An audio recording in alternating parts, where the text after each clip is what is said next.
Tell them run it up. I wake up. Yeah. I wake up, flex, thumb down now. Check, no drip this. Wet. Tell them run it up. No sleep, no rest. Might crash, might wreck. But first I stretch. Tell them run it up. I wake up, flex, thumb down now. Check, no drip this. Wet. Tell them run it up. No sleep, no rest. Might crash, might wreck. But first I stretch. Tell them run it up. 9 out of 10 roll through my hands, I'm by my lonely. Turned to a savage, now my baby wants to hold me. I love my fans, don't need no friends, I got my homies. Thought I could trust you, I find out you tried to zone me. I'm number one up on that court, I'm Nick McGrady. The first one in, the last one out, can't call me lazy. Put in my hours, send the invoice.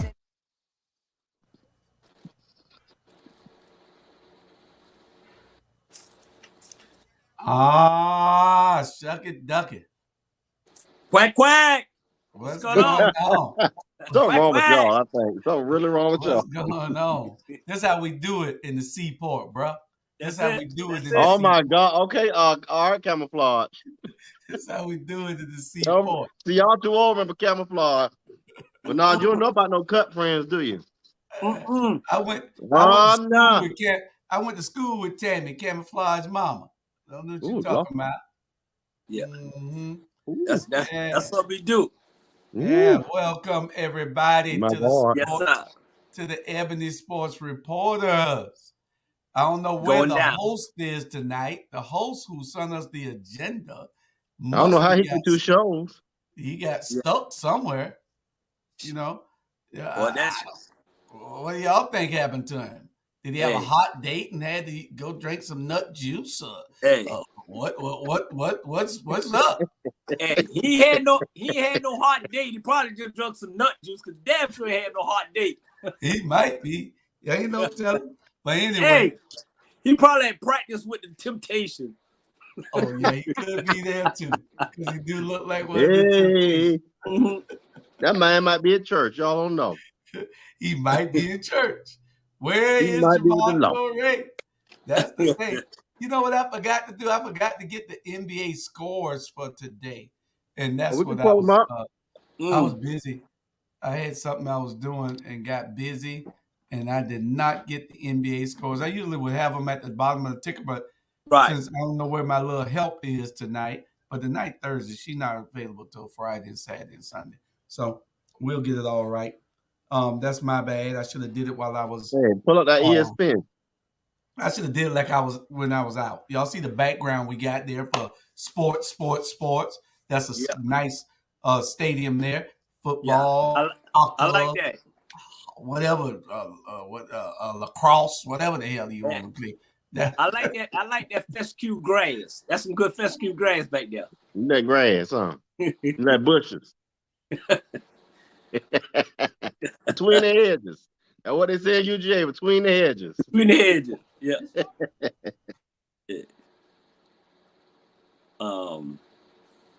So what's on this agenda? Let's see.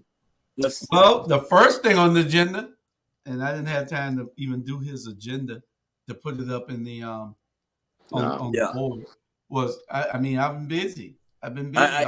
I got it right. We got it right here. Well, you be prepared in it. Well, I got it, but I'm saying I usually would put it up here so that we could have it. And hey, oh Lord. Don't get cussed out like Chandra. Hold on. Brother Issa, I had to protect you. They were in here talking so bad about you. I'm not gonna let nobody talk bad about my brother. Me either. I'm not gonna let nobody talk about you. He's part of the Seaport Drip. Nobody can talk about him. I need that. I need that. Seaport Drip. I need that. I told him I need that shirt. Yeah. I need that. Drip. Yes, sir. Well, we're gonna let you take back over because we're about to get on your first subject. You know, but real quick, y'all gotta get this shirt. I'm not. Julius, how you saw the host? Oh my God! But it's the third Thursday. What's the day? It can't be the third Thursday. The day just the 10th. I did last week. Thursday. See, because what happened. I had to do it last week. I had to do it last week. I had to do it last week. And so now Julius Hall, my contract ain't saying all about, okay, I just got to do it all the time. I see that he's trying to do. So we're going to roll with it. Let me go ahead and get my stuff on up. Boy, that Julius Hall. That's all right. But real quick, we talking about t-shirts. Y'all check out your boy Alex. Minding my black-owned business. Y'all know Alex, right? Y'all support that young brother. You know what I'm talking about, Issa? Yes, sir. Because the whole lot going on. So now, and this is a subject that we're going to start with Bernard Brown first with this right here. And now let's y'all jump to the Brian Flores effect. Something has happened. So Bernard Brown, what's your thoughts on that? Hey, you know what? I want to give this man prop, right? Because for him to stick his neck out the way he's sticking his neck out, knowing that he may not even ever get a job in the NFL again, but somebody got to start it. You know what I'm saying? Somebody got to start it, because I think this he got a raw deal, and you know for a fact that anytime somebody pay you to lose, you know, of our color, they ain't asking They ain't asked the other people to pay to lose, but they asked our color to lose. So Lovie Smith got a job. Who else got a job? Mike McDaniel got a job.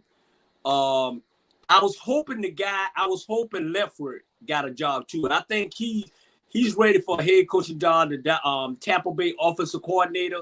I thought he got a head coach job. Nah, he was supposed to get the Jacksonville job, and they went in another direction. What? Well, he backed out. Flores backed out. Yeah. So I think by people, I think Brian opened the door for people to see, okay, the NFL ain't like the NFL. So hey, you know what I'm saying? If you can be a defensive coordinator, if you can be an offensive coordinator, if you can be a special team coordinator, then why you can't be a head coach? You already dealing ain't nothing but black folks in playing in the NFL anyway. You already have the effect. Why not play with somebody that look like you, smell like you, talk like you, feel the pain like you? I'm just saying. Yeah. And so my brother RG, I had to ask you this question with tied to that with regards to the Flores effect. What's your opinion, your thoughts with regards to Lovie Smith and Mike McDaniel not being hired? What's your perspective on that? You know, tied to that Brian Flores effect. Well, I think it's like this. It always amazes me that there's always a knee-jerk reaction to fix things when it could have been a preventative thing from the get-go. Mm-hmm. You know, I also look at the fact of why they're not more general managers, or why we're not looking at a strategic plan to make this more of an inclusive process. Why are there no Latino coaches? Now, again, like Bernard said, I agree. You see a predominantly high number of players looking like us, right? Well, I guess Patrick Mahomes will look more like me, but anyway, when we even get to the owners, like, why are there not a lot of black owners? We got to start questioning these things and wondering. You know, the why effect is because we've been disenfranchised for years, but this knee-jerk reaction to fix it, I don't think is smart. I think that the right thing to do would have been, all right, let's be more strategic. Let's do like the federal government has required colleges and universities to do. Let's make them interview so many coaches, and one of them have got to be a person of color. I mean, you know, I wish these two coaches success, but I also worry that they're going to be measured on a different standard than other coaches. Has Mike Tomlin ain't in Pittsburgh no more? No, you still there? Right. Mike was the only one at one time. And so now that's why I'm going to hit you with again. It's tied to the Flores effect also, my brother Julius Hall. But Tomlin is there, and we know the Rooney Rule is coming to play. Roger Goodell on yesterday began to talk about that and allude to that. And so folks are saying that even with regard to people on the diversity committee for the NFL, they're not affecting it like it needs to be, and that the push. And so Julius Hall, again, Brian Flores effect. Well, some people are now asking a question. They're saying, what can be done with regard to getting some of these owners to be more exposed to these African-American coaches? Because again, they're saying they're hiring people who come from pretty much their same world, their same background. So African-American coaches are not coming from that. And that there is a Latino coaches that are there in the NFL. And also the other thing they try to hide behind too, saying like with Mike McDaniel, that with regard to him being a person of color, folks are saying it's no longer about people of color. It's about, we talking about black people. That's what the running rules in place. So what's your thoughts with regard to that, Julius Hall? Well, this is my thought. These people own the team, and if they don't want to diversify, then we shouldn't support them. Those particular teams. You got Byron Allen now trying to buy the Denver Broncos. Byron Allen, if y'all don't know, Byron Allen is he used to be a comedian. Then he turned into a media executive. He owns the Weather Channel and several other stations. So now he is trying to buy the Denver Broncos. And this is what I said a couple of weeks ago on our first show, that if the Denver Broncos up for sale, last week I said it, that shouldn't a group of blacks get together to pool their monies and buy the Denver Broncos, because it's got to be around about $1 billion. But you can over $1 billion. Yeah, you can get the credit to finance that. And these people own the team just like everybody else who owns everything else in America outside of sports. They have a right. The Wendy's have a right to do what they want to do. McDonald's have a right to do what they want to do. But if we're the ones who are buying all their product, then they should hire us. There are not many Hispanics in the NFL. There the majority of the people, of the players in the NFL are African American. So it is still a disparity there where you have the majority and of the players who are making all the money for the NFL. They have a great product and they're selling it, but we're not represented on the coaching level. It's the same effect as when they thought that blacks couldn't be the quarterback until Doug Williams showed them that you could win the Super Bowl. Mm-hmm. You know, when he came out with the book quarterback instead of quarterback. You know, so it's two-pronged, but if we don't send a message in unity, that's what they count on, that we not being united and having a united front against things that affect us directly. And they're that we don't, because there's so much disunity within our community that we don't know what to champion. And and all you have to do is champion something with numbers, and they listen to you. And it's the same thing in politics.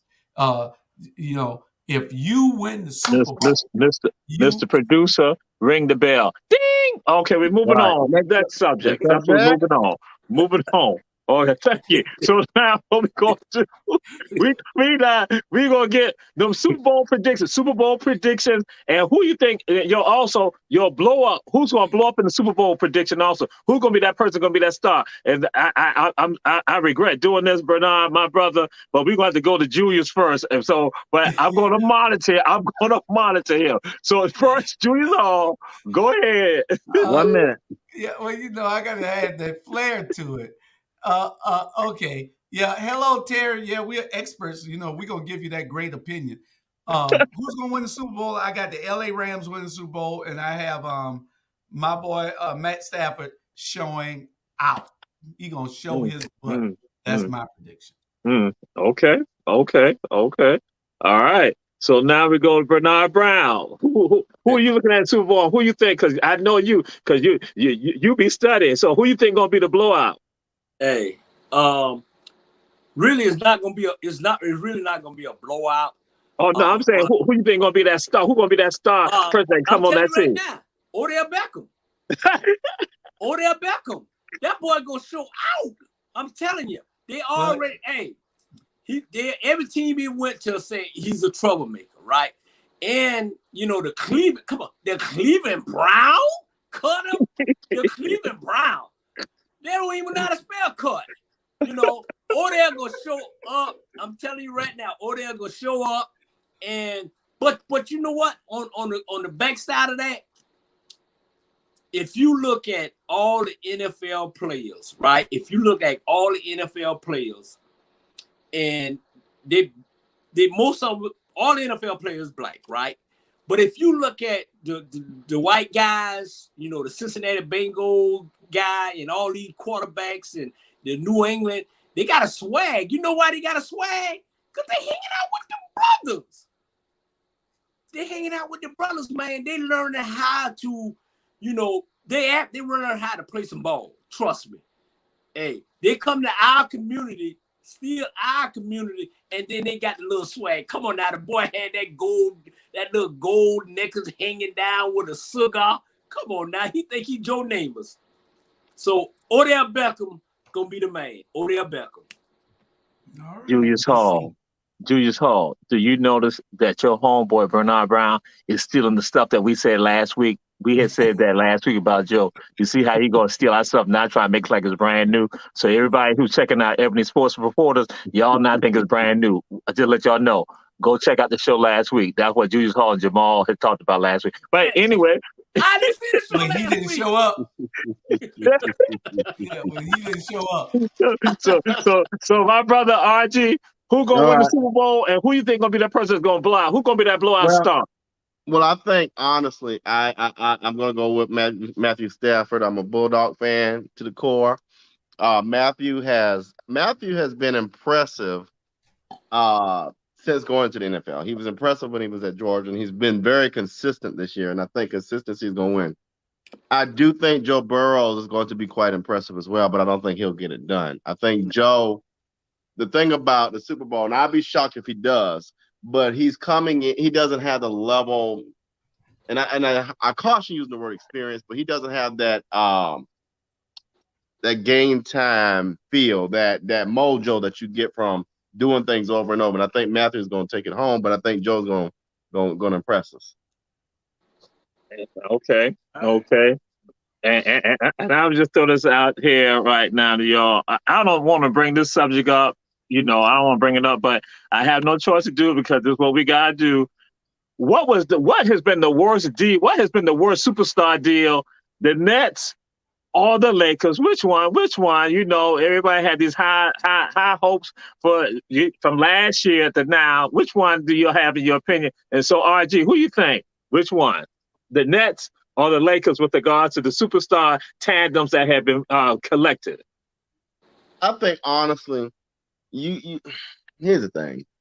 It doesn't make sense. I think a lot of people are trying to recreate this Miami Heat moment. And that's a one in a lifetime thing to me. I mean, yeah, it was great. It was a novelty. It was cool. But sometimes that gets in the way of success. So if you got a lot of people who want to be seen or the superstar, the best person, then you're going to try to prove that. And so how do you prove that when all five players on the field, on the court, want the ball and want to you're getting in your own way. I think both of them can kind of get in their own way. Okay. All right. And Julius Hall, who you think had the worst superstar deal out of the Nets and the Lakers? Which, you know, people know I'm a Lakers fan, also Warriors fan, and also Nuggets fan. So that's why I ain't want to bring that up. Because I want somebody to try to attack me with regards to the Lakers. But which one, the Warriors or the Nets? I mean the Lakers or the Nets. Lakers or the Nets. And I don't think that you need to give me time when I answer, because things that I'm an expert on, when I'm an expert on it, you need to give me time to answer it. You know, I'm an expert in this. Nasty. So Harden to Philly, really? Why would you trade Harden? Really? Who the hell would trade Harden? One of the best scorers in league history. Why would you trade this guy? Well, Ben Simmons is a bust. Ben Simmons is a bust. My God. He's too soft. He's just like AD That's how you felt. in LA. Soft. You know, some of the worst trades. We on the worst trades, right? Worst trade. We were the worst superstar deal. You know, because the Lakers had everybody come in. Carmelo, they had Ray John, they had everybody come in. They had Russ come in. Russ is my boy also. But then also we look at last season. We look at KD, look at Kyrie, and look at James. So which one was it? The Nets.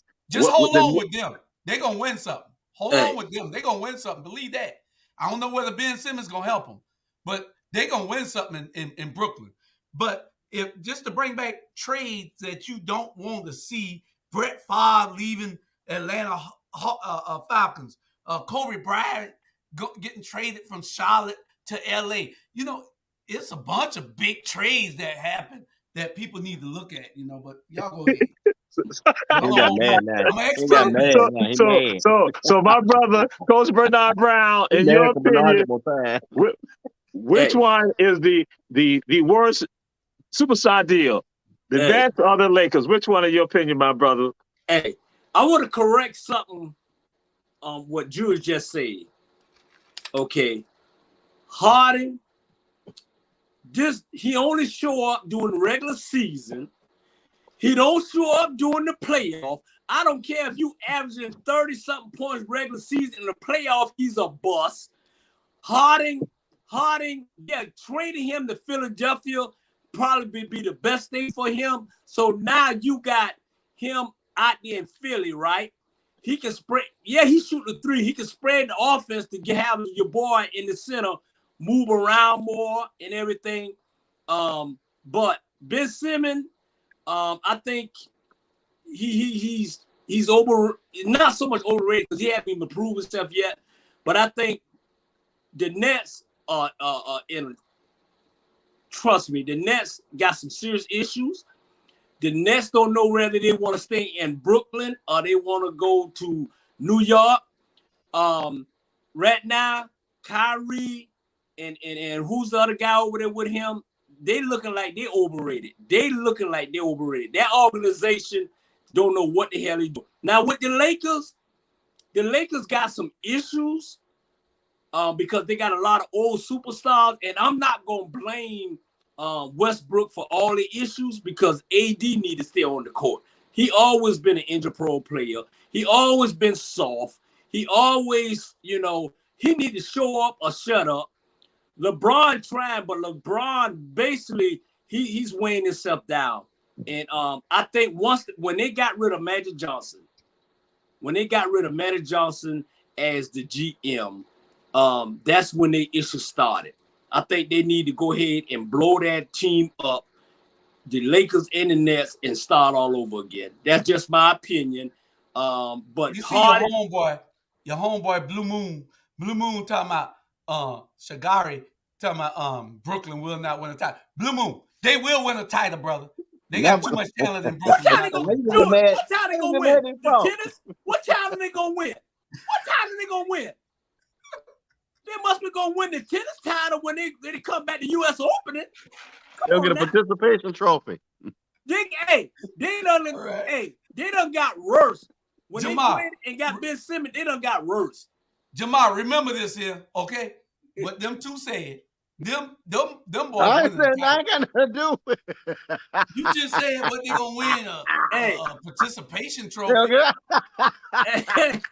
They might surprise you and win it this year. Let me tell you. Look what it is. The Lakers gonna win the World Championship this year. Promise you, watch and see.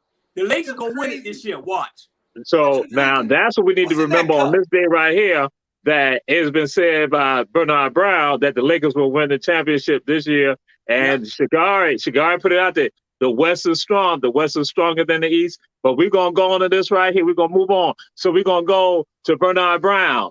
We're going to go to this right here.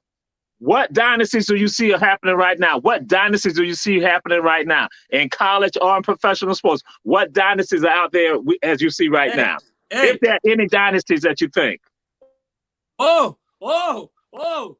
only dynasty I see right now is ATR Black Media. That's the only dynasty I see because there ain't no dynasty. You get a raise. That's the only dynasty I see, y'all.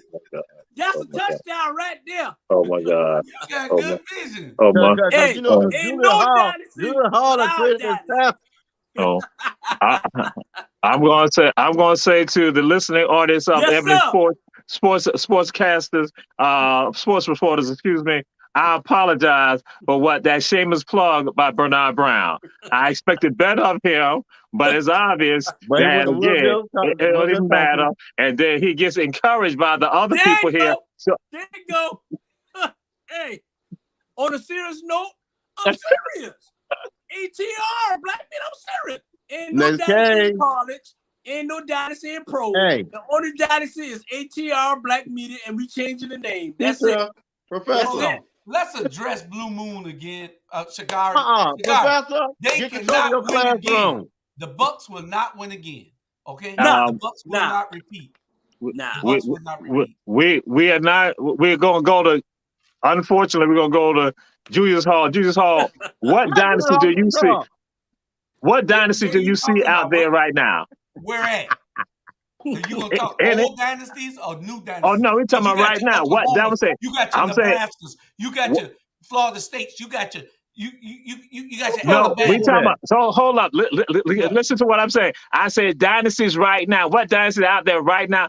College or professional sports? That's what I'm saying. I'm asking your opinion, and really, I see now it's a test on you. Now go ahead. I want to find something now. The only dynasty out there right now, is Alabama. What? Everybody that play them next year gonna be in trouble because they're gonna whip them. They're gonna whip you down. I don't like Alabama. To beat me. I don't like Alabama. I hope Georgia beat them every time they play. And will. Alabama has a dynasty that you just can't disregard. In the NFL, there are no dynasties. Any given day in the NFL, you can lose. A missed tackle will put you out of first place or 50th place. A missed tackle, a drop ball will put you out there. Yeah. Ain't no dynasties in the NFL. You're right. So, I told you I'm an expert in sports. Y'all don't know. Come on, Steven. No. Hey, all the we from Tuckahoe Marine, we expert in every damn thing. Damn right. Especially sucking toes. But we're gonna leave that alone. Again, this is Ebony Sports Reporters. But I'm gonna reel it back in. But I'm gonna hit Mr. Jesus Hall with this right here. That with regards to what has been called a nickname that's been thrown out there for the Kansas City Chiefs, the Dynasty of One. So again, they say the Dynasty of One. Since you are a fan of the Kansas City Chiefs, that's why I'm trying to figure that out. Now, somebody just posted about Jackson State. Jackson State has the potential because the recruits that are coming in. But to my brother RG, what is the dynasty that you see out there right now? We're talking about right now in college or with regards to professional sports. Now, some people go out there, UConn just lost last night after having won, I think over 100 games, home games, so, but again, UConn. But go ahead, my brother, RG. And honestly, we're going to look at college. I'm a big college football fan. I looked at the numbers the other day, and they took Kirby Smart, and they compared him against Nick Saban, your boy LSU, all of the top 10 coaches. Kirby Smart has done something not even Nick Saban has done within 6 years, right? With his appearances, with his bowl wins, and with winning a national championship within 6 years, right? And so I think people are sleeping on him repeating or getting this thing together. Keep in mind, Nick Saban went through all these coaching changes, right?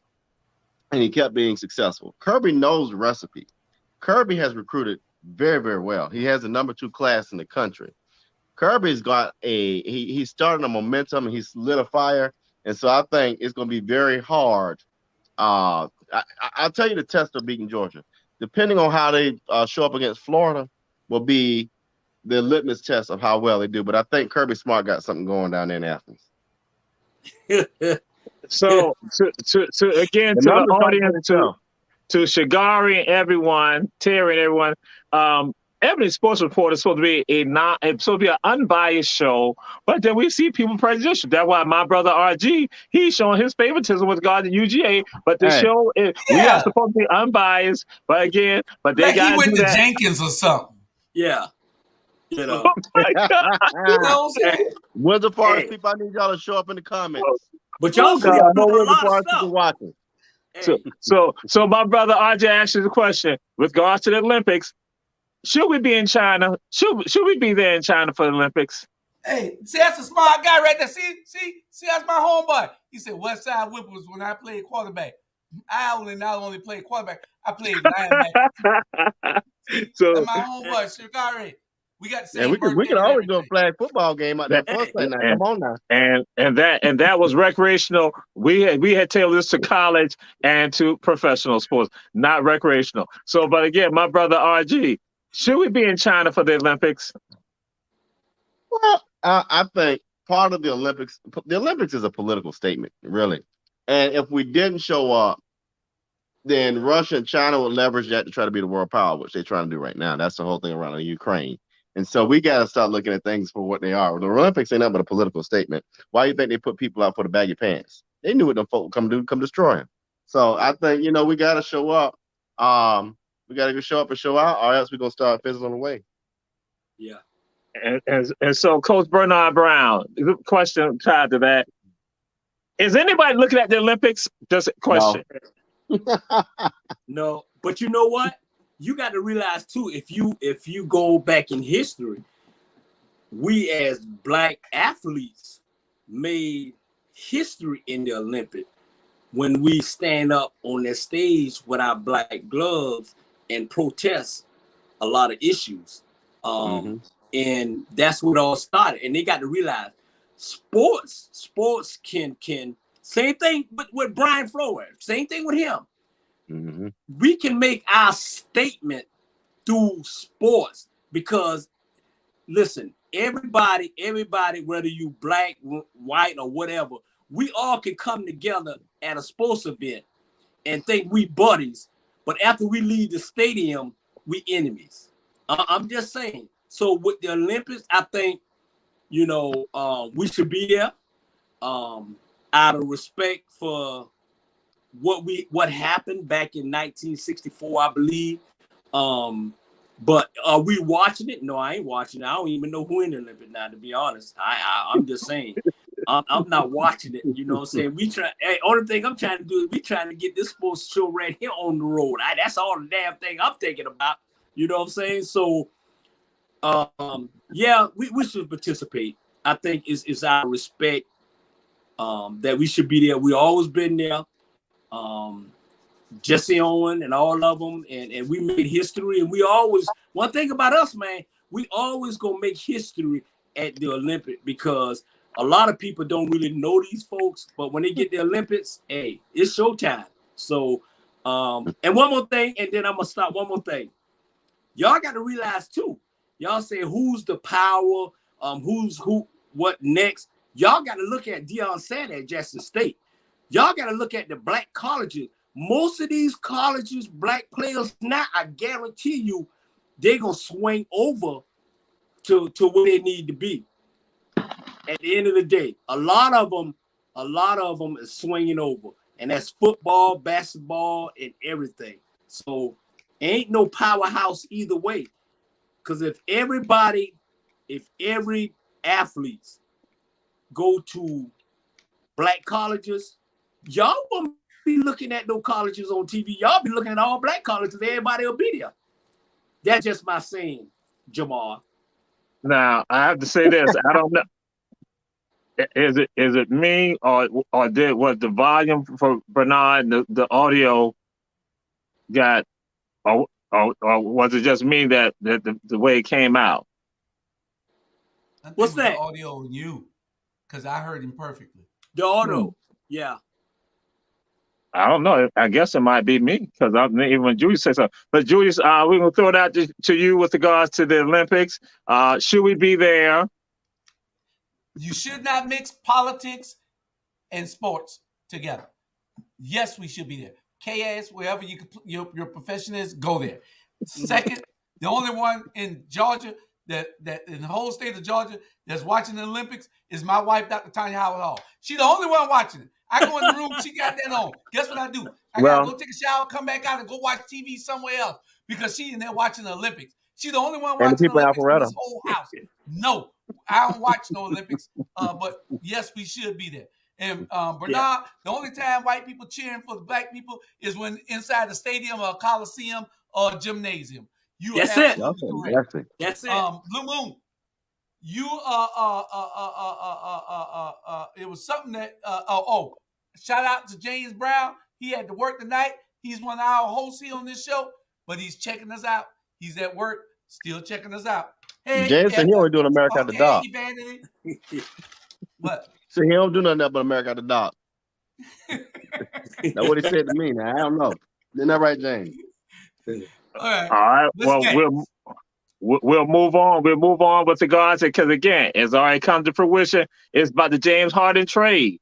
Who do you think have won? Who's been successful with regards to this? Do we look at the Nets or we look at the Sixers? Or now I'll let y'all know. Some people are saying pretty much an even deal with regards to this right here. So we go with regards to my brother RG.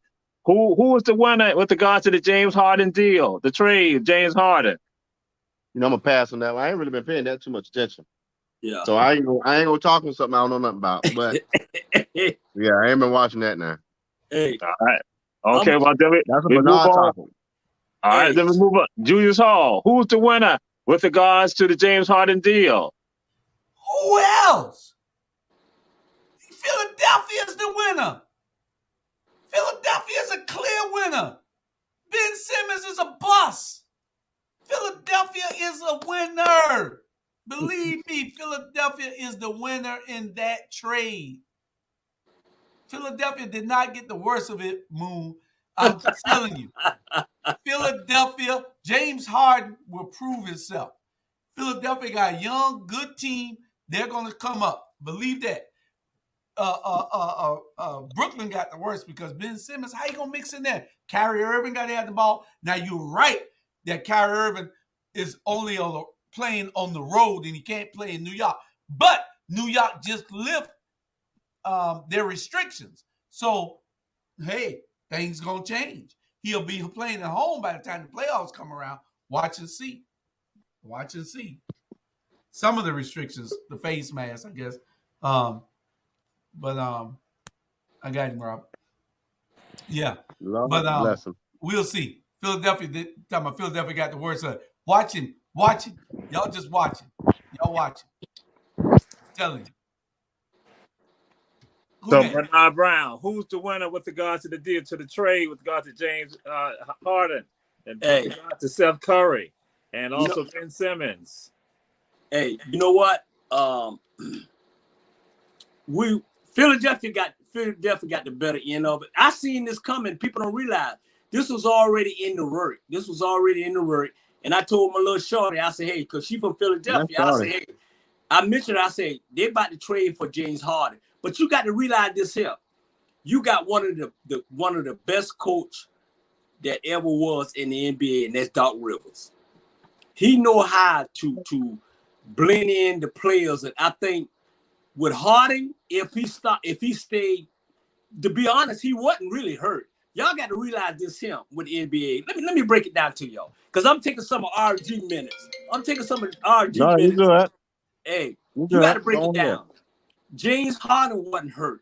He always wanted to get out of New Jersey because of Kyrie Irving and all his BS. Kevin Durant just putting with him just to put up with him. Philadelphia, what you got Harden, right? He can spread the court. He can, hey, that pick and roll gonna kill the East between him and Embiid or whatever his name is. It's gonna, hey, that pick and roll, he gonna roll to the back, he gonna kick it down, touchdown. Trust me. Doc Rivers already know what time it is. Ben Simmons gonna get traded. I guarantee you, Ben Simmons will get traded from the New York Nets to the Lakers. You know why? Because the Lakers, he got the same agent that LeBron got. They want Ben Simmons in LA. LeBron already moving him. He can't shoot. Hey, he can't shoot for a man in the moon. But the question was, who got the better deal? Philadelphia got the better deal. Philadelphia can compete with the Milwaukee Bucks now. And I'm telling you, I predict this here.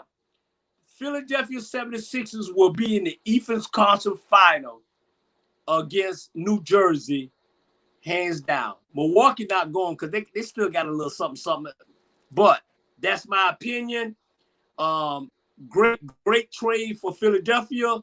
Now Harden can stop playing like he hurt and go ahead and play. Well, now you know who's leading the East, and it is Miami. Miami's right there. So what folks are looking at saying that it'll be interesting that it might be in the second round that you might possibly even see a Philadelphia-Brooklyn battle with regards to this. Yeah. So that was some people intrigued about that. But then still, they still got Miami is right there, and that's what people are looking at. They say Miami and what Milwaukee has just recently done. Milwaukee has not kicked it in. They're like saying we're going to show everybody we are the big boys with regards to this. So that's why now it's getting interesting with regards to all of this and what we foresee. Right. So what I'm doing right. But you got to realize too this, Jamal and RG and Jules, when it comes to playoff, it's a half-court game now. The calls is not getting called. Now, with the half-court game with Philadelphia and with Harden, it's half-court. So all you got to do is kick out, fill that thing inside. The calls ain't going to be called like it used to call during the regular season. Miami is basically they for the season. They're not going to be there. They're not going to be there because they don't have nobody that can really half-court inside. They don't have nobody inside that can score, period. That's my opinion. And I'm sticking to it. That's his opinion, and he's sticking to it. I'm sticking to it, man. Hey, 25 years, I know something. Hallelujah. Hallelujah. I don't know where Jamal keep popping out to NBA trade deals. Was that what we was on, the NBA trade deals? Next game. Yeah. We just did that one. Next one. What's after that? Caitlin Clark got skills. Who is Caitlin Clark? She's an Iowa basketball college player, Iowa Hawkeyes college basketball player, female. So I agree. Does she have skills? I have never seen her play because I don't watch women's basketball until the playoffs. Or, that's the only time until the tournament. Only time I watch women's basketball. And then it's got to be the final 8. Yeah. Now, I do like South Carolina State. No, South Carolina. South Carolina with Don Staley over there. But other than that, I don't keep up with it. Gino doing whatever he's going to do there. He has a dominant dynasty out there in UConn. But that's people been beating their butt. That's gone, Joe. Connecticut dynasty is gone. It would never be another Connecticut dynasty because you know what? You got all these young girls. They're going over different places. They're going to Baylor. They're going to Iowa. They're going to South Carolina. They're going to Georgia. It's spreading out, and all these girls that's playing now. And I'm giving my prop. Is that I seen them when they was little girls coming in at Swanee Sports Academy playing that ball. This girl here for Iowa, she probably be the number 3 pick in the WNBA draft. The girl can play. Y'all got to watch these girls, man. They playing some good ball. Especially watching a little young lady from LSU. She was a little baby growing up with us. Porter, and her father passed away about 2 years ago. This girl can play. This girl can play. So they're sleeping on it. But, yeah, she's probably going to be the number 3 draft pick in the WNBA. And Iowa got something good going on there. And Connecticut, that's why Gino talking so much noise because he losing them. He losing them now. The effect he used to have, don't have no more. Well, him and Stanford used to have the dominant teams. Yeah. Go ahead, Jamal. I'm sorry. Well, I was going to say that they're still right there. It's just that now what we see with regards to, especially with women's basketball on the collegiate level, that we see more competition. But UConn is still right there. And just like they lost the streak, they lost last night, but they're still right there. And so that with regard to Caitlin, and it was interesting that even KD made a comment about her with regards to her skill set. And so what is so funny, KD said something positive about her, but then he trolled the young brother, when he did his viral video, and the brother was like, KD said some profane things about the brother, And the young brother was like, instead you should. And he responded like an adult with regards to this, how he handled, like basically critique me and not give me the tools to help. So, but now there were some other trades that happened in the NBA. What are some of the thoughts with regards to that? Like, especially with Christingas, he's now going on to Washington. And that we're now looking at Luka getting some work in Dallas. Well, what were some of the other thoughts with regards to the trade? And now, and then the tragedy that happened in Portland. So, Julius Hall, what's your thoughts with regards to the NBA trades that happened this week right here? Who care about Dallas and Washington? They won't make if they make the playoffs, they won't make it out the first round. Who care about them? Who cares about them? The teams now. Watch out for Memphis. Watch out for Miami. Those are the teams that you need to watch out. Those are the sleeper teams in the NBA that you need to watch out for. Don't worry about them trades. These people traded teams because they're having problems. Watch out for Brooklyn. Watch out for Brooklyn, Shagari. I'm telling you, Brooklyn is the team to beat. And Golden State Warriors. That's my team, the Golden State Warriors. See, I tried to get their colors, but I couldn't get it too much close. Yeah, I tried to get the LA Rams colors, but I couldn't get it too either. But this was close enough. Go ahead. So Bernard, with regards to, because the trades that happened this week right here. So how would you feel about the situation with Dame Lillard right there in Portland with regards with CJ McCollum now gone? They trade CJ, who was basically. What's your thoughts with regards to that, and how should Dame be feeling with regards to this, with regards to what's happening now in Portland? You know what? It's not so much what they put on the court. I think they got a big problem in the front office. The front office is really fighting with each other, and you see it on the court, and you see the trade. I would have never traded that guy. That came out of nowhere. That came out of like nowhere. They got a bunch of problems in Portland, and I think with him, it's a matter of they didn't get the right package. If they would have had the right package, they would have traded him. They just think they're not getting enough for him, so that's why he's there. I was more surprised of the Indiana Pacers trade. I was surprised with them trading Sabonis or whatever. I was surprised at them trading him to Sacramento. I was totally shocked when that happened. So that tells me they rebuilding. They're rebuilding. Because he was the only one really playing. I mean, he was averaging like 23, 20.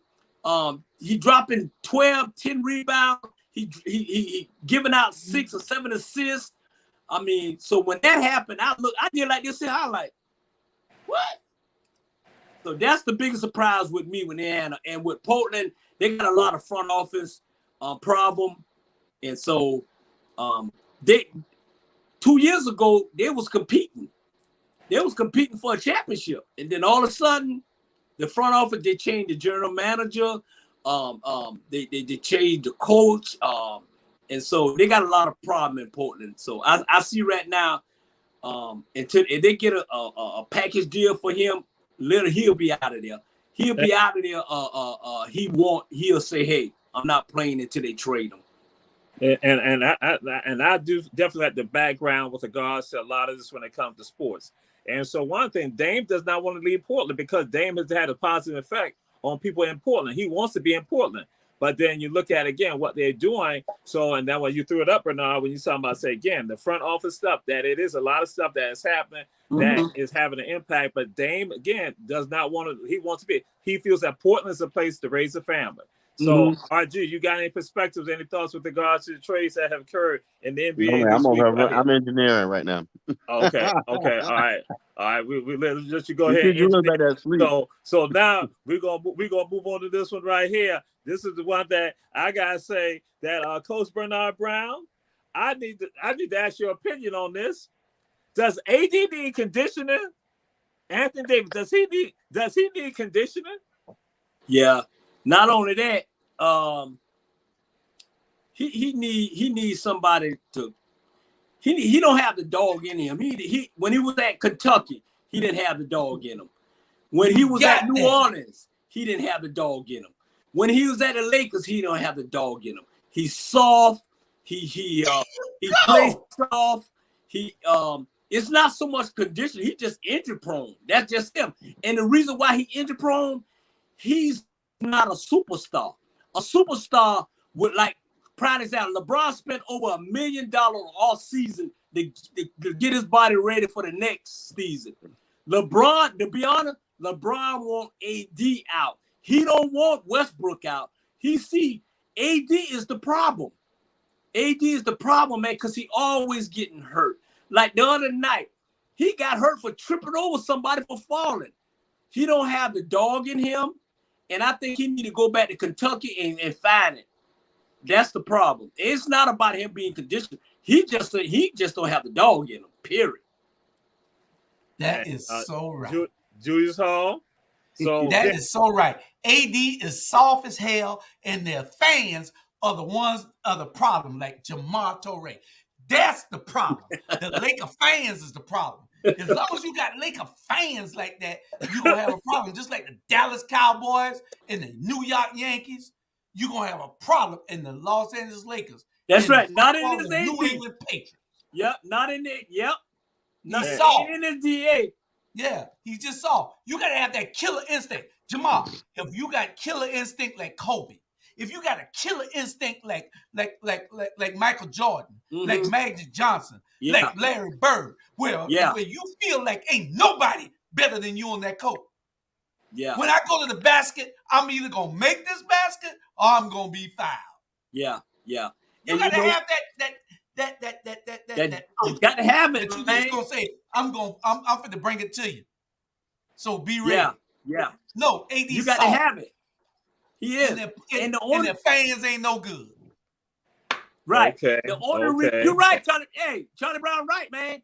I'm telling you, I'm a Laker fan for life. Always been, match all of. He is the softest Laker I ever seen in history with the Lakers. I'll pack a deal up and I'll change it. It was one other one. It was one other one. Which one? The other one? Kwame Brown. I don't think. Hey, Kwame was soft as hell. Kwame was soft. Kwame had a lot of issues before he even got to the Lakers. Magic Johnson and Mike killed him. Oh no! Now, let me go and say this. I gotta speak up for the homie now. People will tell you this with Kwame Brown. People don't even come at Kwame Brown. Kwame wasn't soft. Even today, right now, when some folks try to go and critique Kwame, they were like, Kwame will go and lay them hands on him. They're like, Kwame is got. Some people they say Kwame is gangster. They say Kwame is soft. They're like, Kwame is gangster. That's true. He was gangster off the court. But I needed Kwame to take it to you. I needed Kwame to be like Shaq. Get out of my damn way. That's what I needed Kwame to do. Hey, you know what? And he didn't. Yeah. Let's talk about bragging on him to all my friends and everything. And then every night he busted. Hey, but every night he busted. Something that occurred now, and this goes back 2 seasons ago, that folks had talked about AD with regards to that he was not conditioned, just like when you share about with LeBron, that LeBron conditions himself and that LeBron was expecting that AD would do the same thing. And that is not, this is that, again, a season ago that they thought that that's what he would be doing. So even last week in one of the games, what happened, they were like, he barely got bumped and he lost his footing. So people like saying, wait a minute, they were like, he is too light. So, and that's why I was like saying, yeah, he need to have more development. But now we're gonna call because I know we end at 9:30, correct? So we got over. Huh? We got to run over. It's an hour long. See, Bernard Brown always like to run over everything. But okay, we go to this baseball. Baseball has not said, because again, the contract is up, the agreement is up, that they'll no longer be testing for steroids. What's your thoughts on that? Because I have to throw it out there. Barry Bonds, is not in the Hall of Fame because, again, tied to what they like to say, the stigma, the aura of the PEDs, then also regard to Roger Clemens. But now baseball, the contract is up, the agreement is up with regards to them now testing for steroids. What's your thoughts on that, Julius Hall? Barry Bonds is the greatest hitter of all times. Ain't nobody ever had an eye like him. I don't think steroids make your eyes better. Barry Bonds could I mean, he had the sweetest swing other than Darren Strawberry. This man had a swing that you knew that if you didn't even want to pitch to him. Why those pitchers pitch to him is beyond me. I would have walked this dude every time. Ain't no way I would have pitched to him. Steroids, then they need to take that asterisk from by his name. Put him in where he belongs. He's the greatest home run hitter of all times. Steroids don't make you see that ball. His eyes, if steroids make you see the ball better, then they need to start giving it to the eye clinics. All the eye clinics need to have steroids to make your eyes better. Barry Bonds was just good. He could see that ball and he hit it wherever it is. Now, he might have made him a little stronger a little bit sooner than what he was probably supposed to be there. But he was good. That's my boy. I love Barry Bonds. So, Bernard Brown, steroids no longer be tested by Major League Baseball. What's your thoughts on that? Hey, you know what? Let me tell y'all something. I'm gonna keep it real with y'all. During the time with Barry and all those boys was hitting a home run, let me tell you what it is. They loaded the baseball. The baseball was loaded. They don't tell people. Let me tell y'all something right now. Oh Lord, let me tell you. Let me give you the history. It wasn't the steroids that were making these boys hit these home runs. They loaded the ball because they wanted people to come to see home run. And that's what happened. It wasn't about the steroid. It was that they loaded the ball to make the ball go more further out. That's what happened. And when Barry and Alex and all that was trying to tell them that, they didn't want to hear. Yeah, they was on steroid. I don't think, trust me, a 195-pound man can hit a damn home run if they catch it in the middle of the bat and you hit it, it's going out the park. You know what I'm saying? But that was their best season, best 3 seasons they had when these boys was hitting these home runs. That's the best season they had. So whether it's steroids or whatever, but if they saying, okay, they not get checking, then they might well put all these boys in the Hall of Fame. They might well put all these boys in the Hall of Fame saying, oh, they took steroids or whatever. Because at the end of the day, period, they might well put Pete Rose in the Hall of Fame too, just because everybody gamble. Pete Rose is out of everybody. I want to see Pete Rose in the Hall of Fame. That was a bad white boy. That was both of them. Pete Rose was boy. That Pete was Rose awesome. I love Pete Rose. Pete Rose and Barry Bonds. Those are my boys. And Barry, and you know what? Not only that, you know, Bobby Benitez, when they was at Barry and all the boys was at Pittsburgh, those some bad boys. Period. Yes, and just to share this with you, Bernard Brown, everyone does not gamble. I don't gamble. Everyone does not gamble, okay? Understand that everybody does not gamble. Put it out there, everybody gamble. Everybody don't gamble. We got hey, Jamal, so he was the only one that got caught. But you. So he was the only one that got caught, Bernard. Mm-hmm. Oh Lord. Yeah, he was the only one got caught. Yeah, yes. That was Mr. Hustle. That was a bad boy. That was a bad boy. And he didn't need the money. What he did, he just loved to gamble. He was a gambler. And you know what, Jules? I don't mean to cut you off. If they talking about gambling, well, goddamn, you might as well go get Michael Jordan. Exactly. And Charles Barkley. Let me tell you separate sports. But those are separate sports. Separate sports. Separate sports. Okay. Not the same. Different contracts. So we can't mix apples and oranges together. We can't do that. So Ebony Sports Reporters, we don't do stuff like that. See, that's for them amateurs. We're not amateurs. We don't operate like that. We know how not to mix it together. But now we're gonna move on to this right here. And now this one right here, we ain't spending all night on this one right here. We're not spending all night on this subject right here. We're gonna ask Chatham County, what's the deal with Gator Rivers? What's the deal with Gator Rivers, Chatham County? So I'm so afraid, but I'm going to start with Bernard Brown. What's your thoughts with regard to that, Gator Rivers? You know what? I'll be honest with y'all. Y'all tell me. What's the problem? What's the problem, man? Why they, what's up with him? Why why they got so much beef with this guy, man? I met him when I came down. I've been knowing him a long time ago, but I haven't seen him in a while. So y'all tell me what's up. Y'all in Savannah, y'all tell me what's up. Okay, what's going to happen? We're going to have this condensed because we're not going to have Julius Hall talk about this for 5 hours. Julius Hall, you got 2 minutes on this right here. 2 minutes, Julius Hall. I think I could do it in 2 minutes.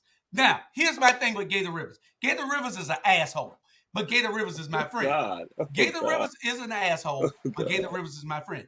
Gator Rivers is one of the most well-known people around this world from Savannah, Georgia. Time out just for a second. No other player, sir. Time out just for a second. You being influenced by Bernard Brown right now. So when you say what you said, but all right. So we go back, continue on. Go ahead. Okay. You had stopped my time, right? So my time. No, I stopped you. Right. Okay. The time stopped. You could go back. You know. Gator Rivers is the most well-known person in sports history out of the city of Savannah. Yes. Yeah. There is no other person on this planet more well-known around the world than Gator Rivers. Why the hell would you not have him coaching a football team? I mean, a basketball team. A basketball team. He brings influence, just like Dion at Jackson State. All these players, you got to use the celebrity. Is this a word, Jamal? You a professor? Celebritism. You know, you got to use their celebrity status. Right. Yeah. As a stepping stone. Yeah. It helps the students. It helps the whole institution of what we're trying to do with sports in Chatham County. Gator Rivers should be coaching a basketball team in Chatham County. I don't care what nobody say. I love Ann Levette. I love this school board. My wife is a school board member. Gator Rivers need to be coaching somewhere. Yeah. One of the greatest players that ever played in the city of Savannah. He's an asshole, but I'm with him. Oh, yeah. Yeah. And you're right. So, yeah. Everybody in the university, Jamal and Jules, everybody know Gator Rivers. And I'm surprised he ain't coaching, you know, in Savannah, Georgia. Trust me. You got what y'all got. You got babies coaching babies. These damn people who coaching at Savannah or whatever, at Beach or whatever, they're just not stepping off the basketball court. And I went to the game last week. I'm like, come on, really? You got kids coaching kids, man. Get some experience. And then I'm gonna tell you right now, then I'm gonna let you go. I was walking out the gym, and this girl, she was like almost 6 foot, and she played for Beach. And I said, what's the problem? I asked her what grade she in. She said, I'm a senior. I said, how many coaches or college coaches that you know contact you? She say 0. And the parents talk. She said because they're not doing what they need to do. And you know what I did?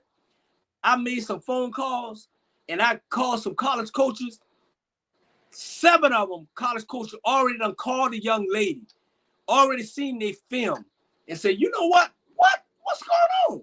She should have she should have had that whole arena packed with college coaches. Savannah is not doing just due to these kids, man.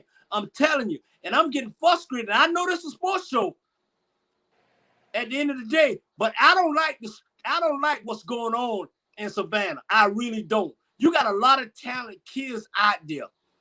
And I'm not gonna let my baby niece, Ashley Jones, suffer. I'm working for her, and they calling me already about it. I'm telling you right now, Gator Rivers know people. Let that man coach so he can bring all these folks in here, Savannah, Georgia. Damn. That's right. Not network. Bernard Brown, I'm going to share something with you right now. Don't try to be slick and then try to tie back the Gator when you try to make commentary like you on the Rabble. Don't try to be slick like that. Don't even try. I understand what you're doing. Don't try to be slick like that. And then Bernard Brown also, you already know how I was looking at you like that. I'm not going to let you come on when I'm hosting. You try to talk about my family members. See, because that was Bernard Brown was doing. To those of you who are looking, Bernard Brown trying to talk about one of my relatives. And he and I already had a conversation about this on Saturday when he gave me for a dinner a Snicker and a bottle of water to eat and drink. So, but anyway, we're gonna move on. Who is Right Michael now. Thompson? I love Jamal. Who is Michael Thompson? Who is Michael Huh? Thompson? Does his best. Beach High School. I guess Beach High School. Who's Michael Thompson? He's not coach. He's not. No. Simon is the head basketball coach at Beach, and then Coach Gordon is the head basketball coach for the girls. So no, I love both of them. I'm just saying, I just got passionate about what was going on. No. Hey, and Purvis Ellison is the greatest Gator player. Nah, James. No, James. Nah. Purvis Ellison was right behind Kirby, right behind Kwame Brown.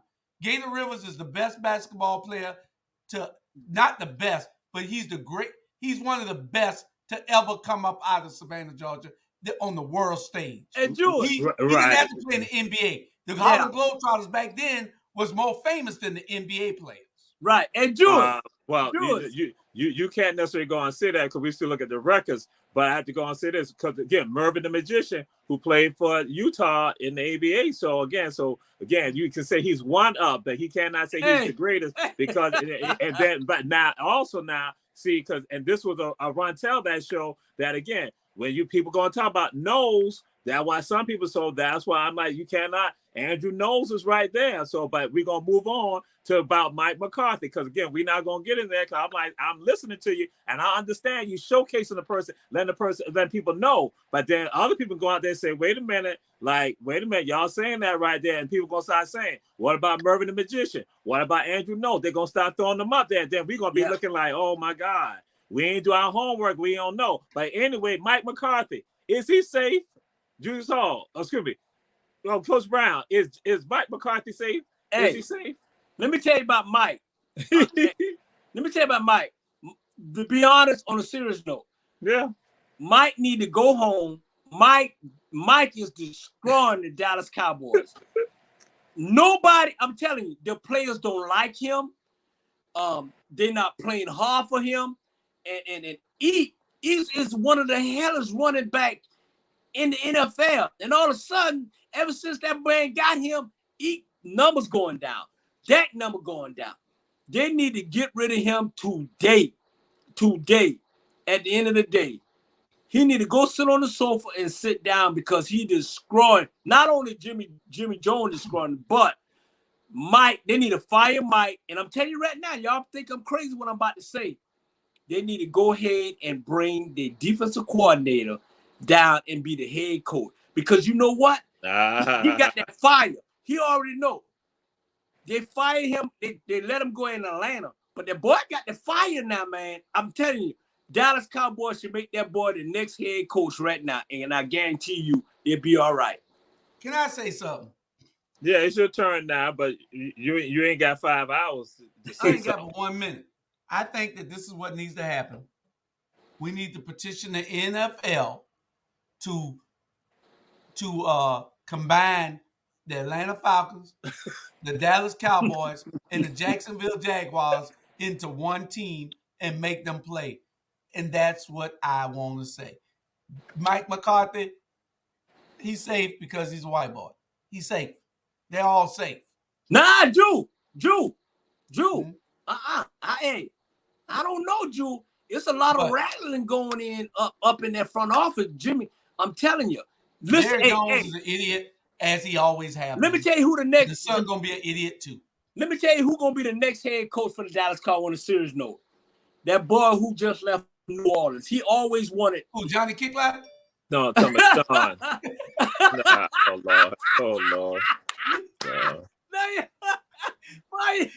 But Johnny, forget your boy. Hey, yeah, Johnny should be the next coach. But the New Orleans Saints guy who retired, Jimmy Johnson always wanted him, always. But McCarthy's not safe, Jamal, on your question. He's out of there. Yeah. Because even today, Michael Parsons did the interview and he talked highly about DQ. He talked about Dan Quinn. He talked highly because Michael's excited. And so now we're going to Trevor Bauer. The DA's office in Los Angeles has said that they are not going to charge him for the sexual assault. He will not be charged. What's your thoughts with regard to that, Julius Hall? He hit a baseball real well. So why charge him? You know, he hit a baseball real well. That's what they do for them. That's what they do for them. They don't get any publicity. They don't get signaled out. They don't get that media attention. Yeah. So he hit a baseball real well. So yeah. You know, Trevor's a good pitcher, but what happens? Some people go and say that he did get exposed. He was suspended. They're gonna say Trevor was suspended. You know, but should LA still keeping Bernard Brown? Should he still remain in LA even after the charges are not dropped? Hey, you know, one thing about baseball have this. It like Jules said, it's not is okay, but it's not as, you know, the light is not always on baseball. Now, if he was in the NBA, he was in the NFL, then it would have been an issue. It would have been an issue because I guarantee you, and y'all know, I guarantee you, if you go in a hotel, right, and it's an all-star game, and it's a baseball all-star game, and you walk in the hotel, you don't know who the hell it is, what. But if you go in the NBA All-Star and you walk in the hotel, you know who. NFL, you know who. Baseball, who that is over there? I don't even know who he is at the end of the day. So they kind of like, which is a good thing and a bad thing, but, you know. They play they gonna keep anybody in the world. 162 games? Yeah. But they do have longevity with regard to their careers, you know, and they do make money. So okay, but we'll move on with regards to this. We're now come to something that's very special and dear to me. Is about my big brother. I kind of hate doing this one right here because again, I knew that when I had brought something up about it, that I might have a little issue, but I didn't know how glaring the issue would be. My big brother, who's the coach of Benedictine Academy here, Benedictine School, BC. My cousin. See that? Yeah. But he my big brother, and he is the coach of the basketball team. That's Dr. Frank Dougie Williams. So Bernard Brown, let you know that he has a 5-0, you know, region record and 12-6, and so he's making things happen. So we just want to do acknowledgement because I think you might know of Dougie, and so you know anything you might want to say. But please do not be like Julius Hall because he's already showed his hand, and so I'm so afraid that you might try to show your hand too. So and Dougie is older than both of you. Okay, let's get that straight. Let me tell you about Dougie, and Dougie taught me a lot because I'm a young fella become the Dougie and Coach Hall and they're all the Hall family. He's a great coach. He's a great teacher. Matter of fact, my friend up here, he used to coach up. Dougie assistant used to coach at the college up here. And at the end of the day, he's doing a good job with BC. Trust me. He's a good guy. He know his basketball. He know it. Trust me. I love him to death. I'm glad he's doing a great job. At the end of the day, I guarantee you right now, Drew, and everybody can pick it back off me. If we had a lot of coaches right now in Savannah, Georgia, can take the same thing that Dougie taking and teaching these kids, man, Savannah, Georgia will be on the map.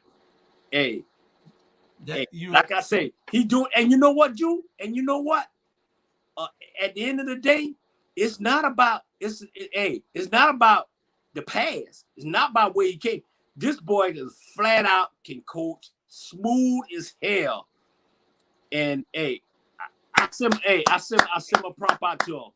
And I got to give credit to me and you and Darryl Mathis, all of us. We used to play right there on the side of Darryl's house on the basketball court when it was dirt court. Dougie was fast as hell. He was swift. You know, he's the epitome, Jamal, of not letting statue hold you down. Right. He was shorter than everybody on the court, but he had more heart than anybody that was playing. Yeah. He knew the game. He's like LeBron James on the court. Yeah. As a coach. He knows the game. He knows when to do what in certain situations. He's a West Savannah guy. West The side. only reason he didn't go to Tompkins is because he lived on the wrong side of the street. Yeah, the right. People across the street with Tompkins. So I just wanted you to know that we raised with him. He my cousin. Hey. Shouts out to my cousin. Shouts out, hey. Dr. Frank. And he did not attend Tompkins. He went to Johnson. So that's how God planned it. Hey. Understand that. Hey, Jamal, let me clear something up. Oh, Lord. Let me clear something up now. I went to Johnson in 1978, 79, and I went to Tompkins in 80, 81. So I'm That's both. True. I got both of them. I got both. True, you know what I'm saying? I love both of them, Jamal. You got one, I got two. But Dougie, man, trust me, this guy, hey, he can coach on the college level and then some. Without a doubt. Without a doubt. Yeah. Period. I can coach on the college level too, without a doubt. Yeah, we've been there. Yeah. I learned from him. This guy and Coach Hall and all of them, one thing we call them, the Hall boys, they smooth, man. Hey. Damn, that's my last name? That's it. That's it. They smooth, man. We got Lil Hall, Julius Hall. He is a Hall, Jamal. Dougie is a Hall. Hey. All right.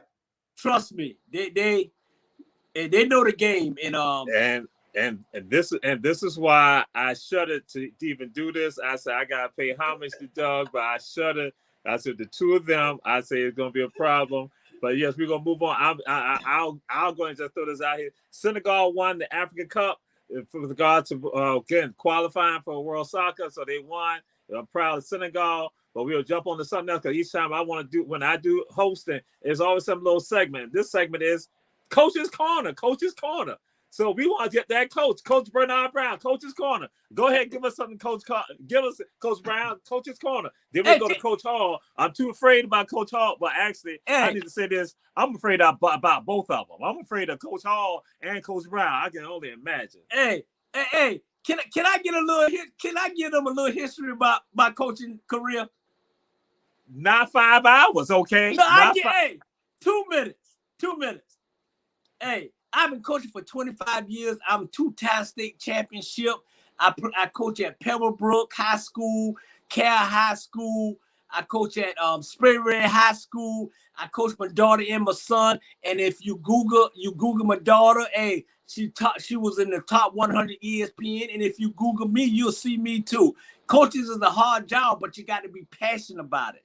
And I love it. And once I had to make a turn to get out of it because the fire wasn't near.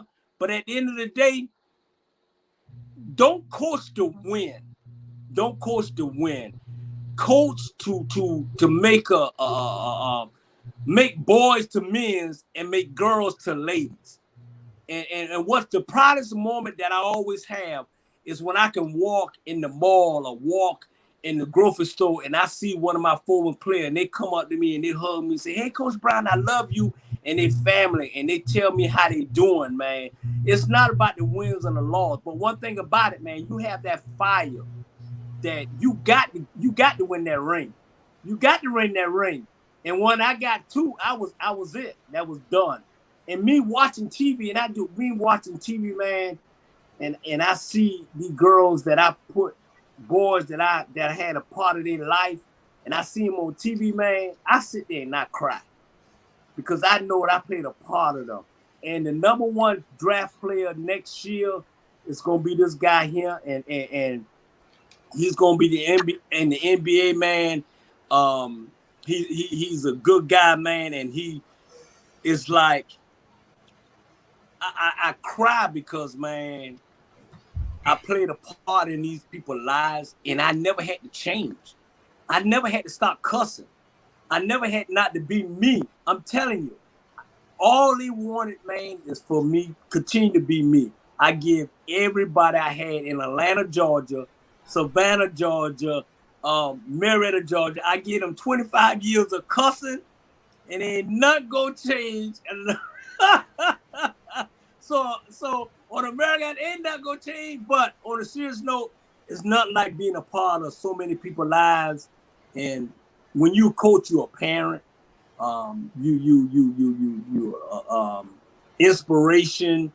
And I love them, man. I'm telling you, man, I do. And you can ask my daughter, man. I be sick. She said, "Daddy, why you crying?" I said, "See so and so on TV, man. See so and so." So I wanna come back, and then just God have a truth. I want to come back next year and give Savannah, Georgia, what I have give Atlanta, Georgia, and help these kids, man, because Savannah is a great process. Because at the end of the day, you got all these kids, AAU and everything, coming from Savannah, Georgia, coming up here because they don't have nowhere else to go. If you get that old Civic Center and you have these AAU basketball tournament and you use Top Flight Sport Coat rental, we can have a big old tournament. We can do this thing. Case closed. My producer said that's a long 2 minutes. I'm sorry. And if I had tried to stop him, he was gonna try to cuss me out. That's sorry. And that's why I was gonna say on Ebony Sports Reporters, there's no profanity to be used. We don't use any profanity because this is a different show right here. No profanity on the show. Y'all haven't heard me use profanity. So again, we don't do any profanity on this show right here. So Julius Hall, all Coach's Corner has been taken up by Bernard Brown. So I'm sorry. Okay, I won't even talk about it. I'm sorry. So, but one of the things that we also want to discuss, and again, we winding it on down, and Shagari threw something out there that yes, we need to get the city of Savannah and also the county to go infuse baseball back into our communities, because that is something that Major League Baseball is doing across the country, especially in urban areas. That's what we need to do, because when you begin taking that out, that begins to impact us also with regard to our youth. But then now we look at this right here, that we have 2 high school programs in our area that have been basically, as I share, folks, who have been winless for approximately about 4 years now. 4 years, Groves High School and Bradwell. What needs to be done for these programs? What needs to be done? And I'm saying, throwing it out there, that what can we do to help with regard to this? And what are some of the issues with regard to this? And we go Julius Hall. I think that Groves High School need to hire me. We'll start winning immediately. I think that it's a lot of those kids that are in the school that I see right here. Some of my mentees, they should be playing football, but they rather listen to rap music. So the coaches have to be able to reach these kids. You don't want to go and beg them, but you also want to go and have that conversation with them where you could get them on the football field. They have the players there. They just don't. These days, a kid has to be taken to the field by their parents. Before, my mama never took me to the football field. My daddy never took me to the football field. We went because our friends went. But today's world, the parents have to take you there. Mm-hmm. That's how you get interested, because all they want to pick up is this stuff here. This is all they want. They don't want nothing else. So that's my thoughts on it. Yeah. And Bernard Brown, what needs to be done to help Groves? You know what? They've been winless since 2015. Yeah. And my cousin used to be the coach, women's basketball coach at Groves, and I try to give a little pointer, but they need to build. They need to hire Gator Rivers. Oh no, this is football team. This is the football team. Oh, the football team. Football team. They've been winless since 2015. Shit, they need to shut it down, didn't they? Oh my God! This is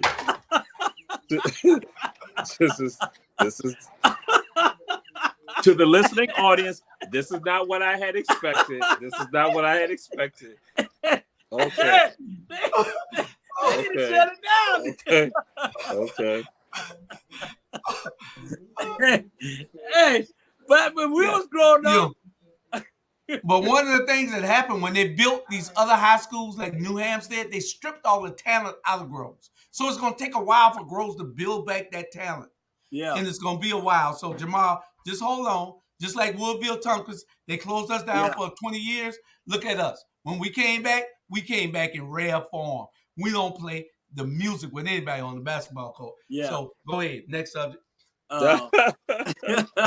So, right, we move on. And now, right now, to the listening audience, viewing audience, As I tell folks, I call it's an arms race right now. It's an arms race that has happened because GHSA, Georgia High School Sports Association, they've had to now go through some changes, in particular now with regards to what they had done. They had private schools competing against private schools, but then there was rebellion of the private schools that happened this past year.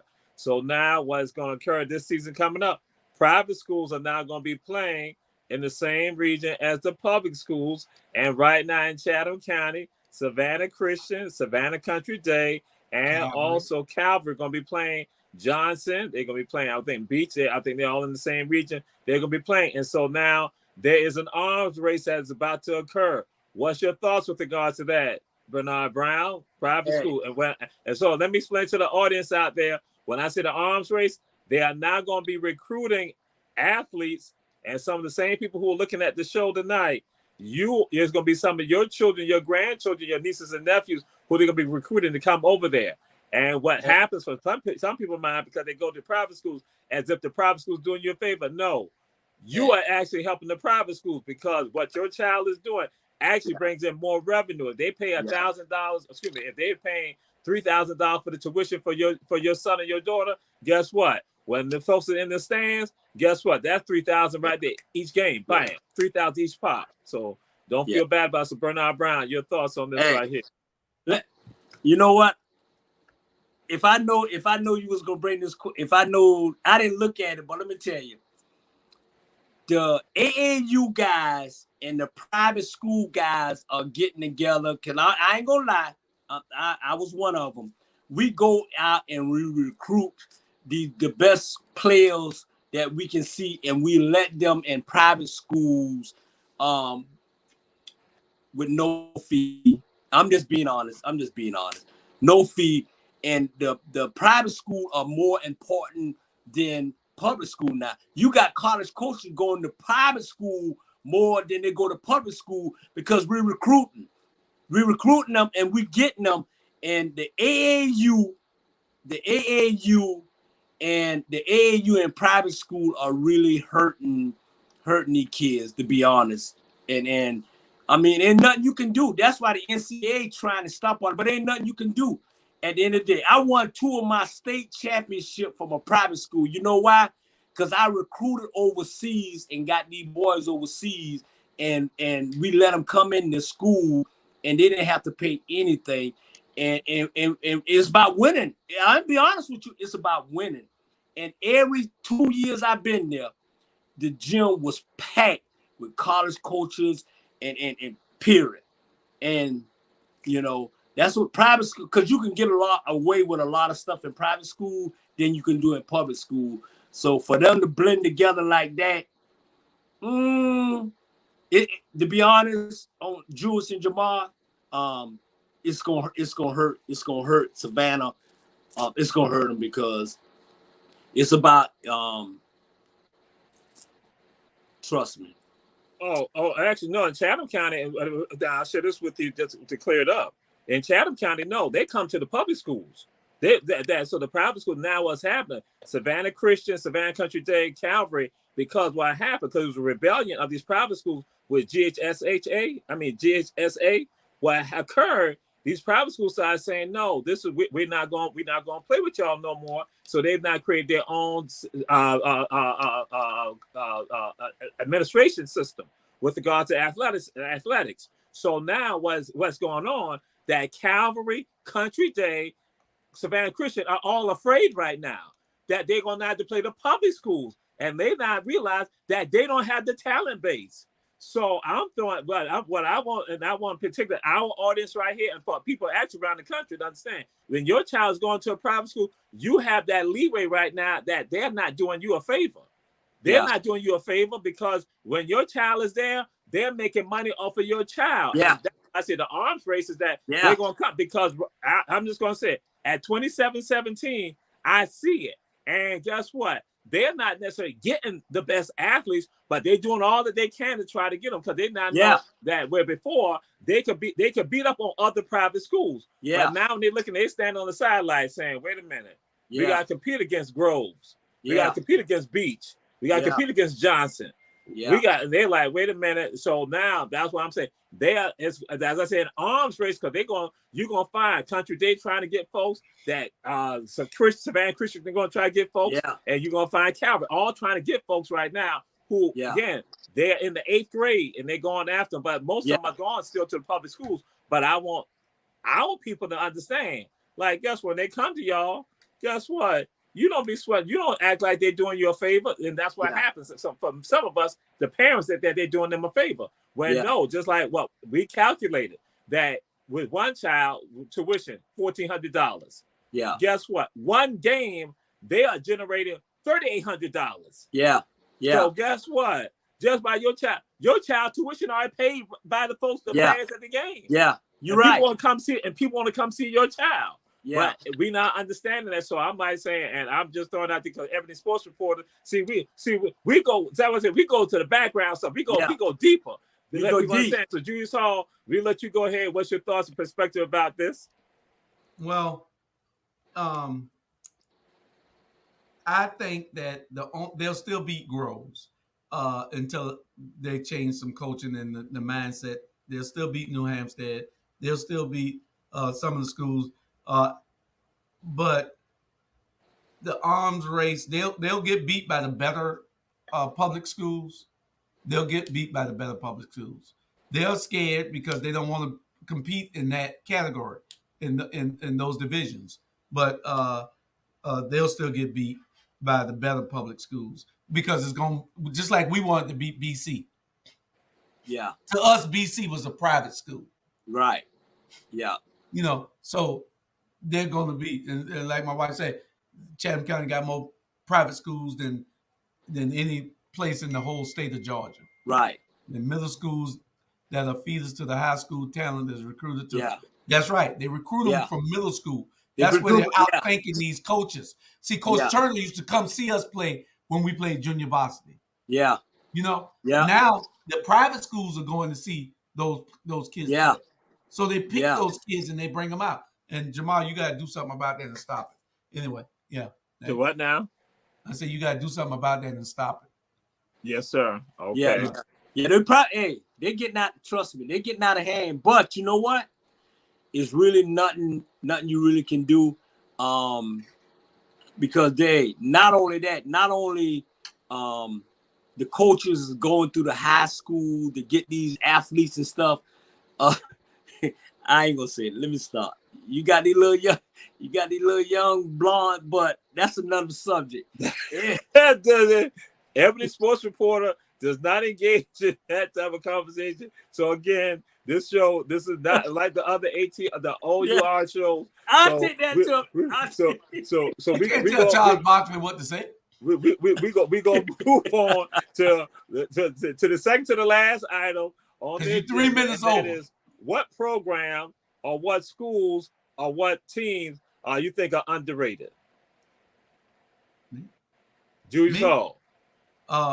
High school, Woodville Tompkins. Y'all, we are underrated, but watch us. We don't play the music with nobody. Watch the Woodville Tompkins High School Wolverines, because it's all in here. For college, you got Jackson State and Savannah State. Watch them. Those programs are building to where those players will start to be recognized on a national level and start going to the pros again, like Shannon Sharp and the Handbrake Boys and all of them.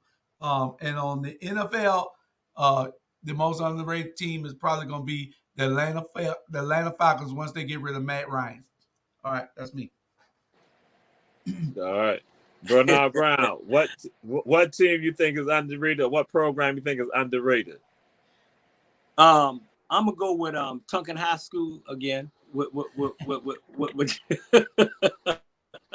time. To the audience, I did not realize what's going on. I might have some thoughts in my head. I might have a vision in my mind, but when I'm around Julius Hall and Bernard Brown, guess what? My vision goes out the window. This ain't how I had vision. So, all right, man, you got the floor. You got your minutes back. Go ahead. Oh my God. Hey, I'm telling you, man. Hey, I love Tunkin, man. We overrated. We gonna be all right in college. Jackson State, I'm telling you right now, Jackson State, I think Jackson State can play in the NCAA right now because I think they can compete with a lot of these NCAA college program. In the pros, y'all sleeping. I'm telling y'all sleeping on Cincinnati. And I'm gonna say this here, and y'all may think I'm crazy. I think Cincinnati may upset the Rams, to be honest, because those boys, man, that quarterback and that wide receiver, if they connect the way they connected, and if they control Darnold on defense, and they can control the Rams defense, I think we may have a good Super Bowl. Trust me, that's my opinion. That's just my opinion. You just make sure you hear it Sunday. No, sure. I'm leaving here at 10 o'clock in the morning to come to Atlanta to see my little niece play at 4:30 at Beach High School. And Jamal, make sure he got them wings cooked by the time you get there, because that was 3 hours. I got you. Jamal. That was down talking about. It was 3 hours. It felt like 4 hours. It's gonna be like that Sunday now, Bernard. Right. Nah, we'll be there at 4 o'clock. We'll be there at 4 o'clock, and we expect the food to already be done. Right. Thank you. Hey, I got you. The food gonna be done at 1 o'clock. And that's a good segue to our very last agenda item. That's in memory of the passing of Dan Marino in his Super Bowl. But then I gonna say it'd be all like that in memory of me passing away, waiting on some chicken from Bernard Brown. Hey, Dan Marino died? I didn't. No, I'm just Dan saying. Marino died? No, he's not died. Oh. I'm saying because you know what happened with Dan Marino, that he goes to the Super Bowl his second year in the NFL and never goes back, never makes it back. Oh, yeah. Who do you think is going to be in a similar situation like that will never make it? That will be a great athlete in their profession, in whatever sport, but they will not make it to the top of that mountain. That they're gonna pass on. They're gonna go into the sunset. You know, they're gonna go into the sunset. They're gonna meet their maker. They're gonna go on to glory. You know, in the sports world. Mahone, woo, Patrick Mahone done got it. Right, he done got a championship. He got a championship, but he ain't getting no more. He done been to 3 Super Bowls. Well, he done been. But he ain't won number one. He ain't won number one. That's still getting around. We saying somebody who will not get a championship that you think will not be, who will not have that moment getting a championship, but a great athlete though. Harding, James Harden, Harden, and what's the other guy? Westbrook. Ooh. They would never win. I would have to come out of retirement for them to win another, for them to even get close. Hey, yeah, those two. Yeah. I think Matt Ryan. Yeah. Yeah, I mean that's a good point. Yeah. He'll never make it, and he ain't gonna win it before. So. And some will go and say Chris Paul also. Chris Paul. Yeah. No. Chris Paul gonna win one before it's all over. Okay. Yeah. With Allstate, he might win this year. He gonna win one with State Farm. That's a good one. That's a good one. So, he gonna win one with State Farm. Yeah, that was so good you froze up. I thought you was doing what Jamal does. I know. So all right. So we got him. So we'll be monitoring all this right here. Said Growers needs a feeder program, a little strong little league, a recreation center where those kids are going to play football again and be out there and do those things and go to Groves. Yeah. Well, this has been Ebony Sports Reporters. It's been an enjoyable time, an unexpected time, but that's what happened when you have Bernard Brown and Julius all together. We had to have somebody to separate them because this is what occurs when you put them together. It's like gasoline and alcohol. It's a dangerous mixture. But you had such great subjects, Jamal. You had great subjects. Right. I mean, really great subjects for us to talk about. Yeah. Yeah. And you're a great host. But if I knew this was going to be a Tompkins High School, celebration, I would have probably like changed some of this up. But again, Tompkins High School, Tompkins High School, Tompkins High School, Tompkins High School, Tompkins High School, Tompkins High School. I'm like Dan Marino and Super Bowl. I'm dead right now. Hey, but you know what? We want to thank you for hosting the Tompkins High School Ebony show, and we appreciate you. And I'm gonna have that chicken ready for you at 1:00 Sunday. Bam. Okay. I'll be there. That's right. I'll be there at 4, 2 hours before the Super Bowl. Super Bowl kickoff at 6:30. Hey. Yeah. We'll see y'all. Hey, y'all remember what I said? And Drew and Jamal, you remember what I sit there and I said, man, I get to see y'all on TV. Now I get to see you in person. Hey. Yeah. All there right. it is. We'll see y'all later. Good night. And I have my stairs in my board. Don't forget tomorrow we got 4 shows. Financial Sins at 1:00. 6:00 we got Incarceration to Incorporation. 8:00 we got It Is What It Is. At 10:00 we got America After Dark. And y'all can catch me on. Look on my page. I'll be on a special show. Somebody interviewing me out of Atlanta, Miami. But I'll be on 6:00 tomorrow. Y'all can catch me. All right. Tune into all the ATR OUR shows. All right. Peace and blessings.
like that.